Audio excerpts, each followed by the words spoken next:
So as I mentioned, I'm not a runner. KAYLA Fish is, though, Yeah. so she's very happy to be at the marathon, covering it. I don't know if she'd rather be running in it or reporting on it. I would guess reporting on it. Really? Okay. Maybe not right now. It seems, I think they've been saying it's like really, really cold right now. Yeah. So the name of the game today is layers, right? You gotta dress in layers so that you're ready for when it warms up a little bit, but it's really cold right now. So anyway, in just a few hours, tens of thousands of athletes will be crossing the starting line in Hopkinton. That's where KAYLA Fish is. KAYLA, how is it feeling right now?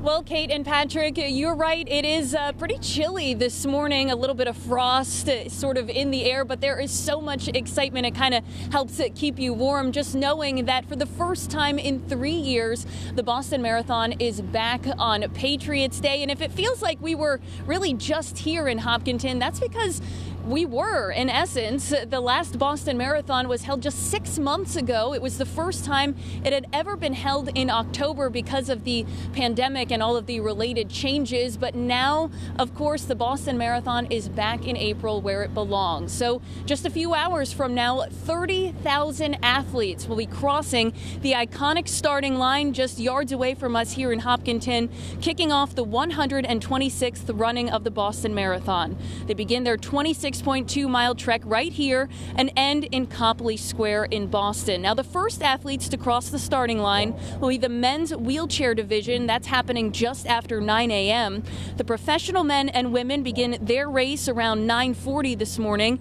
And then there's a few waves of participants, the last one stepping off around 11:15. Now, among those running this year, 11 former champions. That makes this potentially the fastest field ever. And like I mentioned before, organizers had just 139 days since the last Boston Marathon to prepare for this year's event, but they are ready. Also prepared local law enforcement. Security will be tight, especially in light of the recent attack on the New York City subway. I can assure you that the state police and our law enforcement partners remain vigilant, and we are well prepared to respond to any situation. Furthermore, our marathon security operation is dynamic and scalable and can be quickly adapted as necessary. If you see anything suspicious or something that just doesn't look right, please call 911. And as we come back live here, I can tell you that we've seen plenty of state police and other local law enforcement here at the starting line. Also, within the past few minutes, they've started playing some music here. So again, the energy definitely picking up. Just a few hours until the marathon officially begins. And not only will there be law enforcement all along the marathon route, but there are also police and members of law enforcement taking part in the marathon itself. And that includes 2 Rhode Island state troopers. I spoke with them as they were preparing for the race. We'll hear from them coming up in the next half hour. For now, live in Hopkinton, I'm KAYLA Fish, 12 News.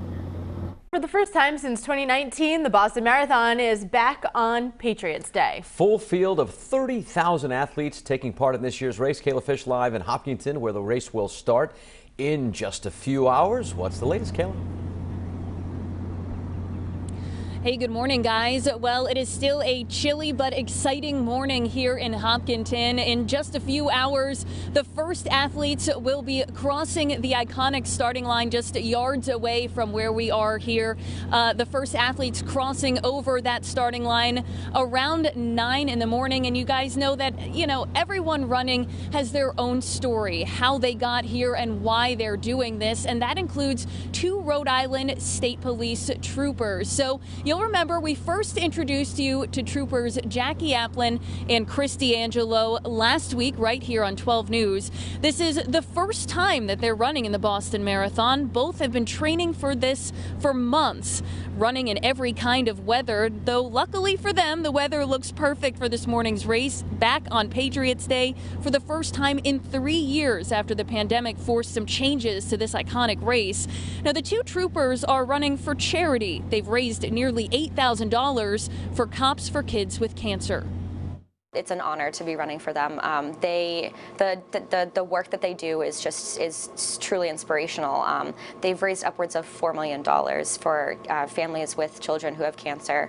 It gives me some perspective to think like this is just nothing compared to what those families are going through, and it really just gives me the motivation to keep going. Now, again, there are 30,000 athletes taking part in this year's race. Among them also a blind Army veteran from Warren. 12 News spoke with him as he was preparing for this year's race. You can find that story right now on our website, WPRI.com. And of course, we want to wish good luck to everyone taking part in the 126th Boston Marathon this morning. Again, just a few hours away. That's the latest live in Hopkinton. I'm Kayla Fish, 12 News.